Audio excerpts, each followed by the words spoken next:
Salam, hər vaxtınız xeyir olsun. Buraxılış imtahanı 25-ci sual. İmtahanın ən qəribə sualı. Törəmənin tətbiqidir, bəli. Funksiyasının törəməsinin qrafiki təsvir olunmuşdur. Maksimum nöqtələrin cəmini tapın. Yəni, uşaqların yadında qaldığına görə belə bir şərt daxilindədir. Qaydadır törəmə mövzusunda. Əgər törəmə öz işarəsini mənfidən müsbətə doğru dəyişirsə, həmin nöqtə minimum nöqtə adlanır.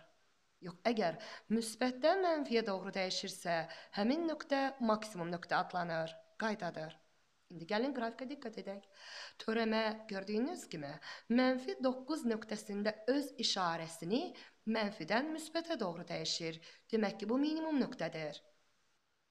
Mənfi 2 nöqtəsində isə törəmə öz işarəsini müsbətdən mənfiyə doğru dəyişir. Bax, demək ki, mənfi 2 maksimum nöqtədir. 0.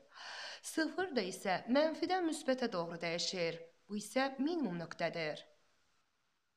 Amma 3 nöqtəsində törəmə öz işarəsini müsbətdən mənfiyə doğru dəyişir. Bax, o maksimum nöqtədir. Bəli. İstəgəl. 5. 5 öz işarəsini, yəni 5 ətrafında törəmə öz işarəsini mənfidən müsbətə doğru dəyişir. 5 ətrafında. Ona görə 5 minimum nöqtədir. Demək ki, maksimum nöqtə mənfi 2 və 3-dür. Onların cəmi isə 1-dir.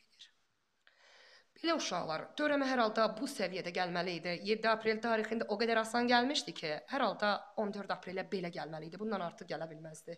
Və yaxud bundan asan gəlməməli idi. Çünki orada asan gəlmişdi, bizdə çətin gələcəyi məlum idi. Sağ olun uşaqlar, sizə uğurlar.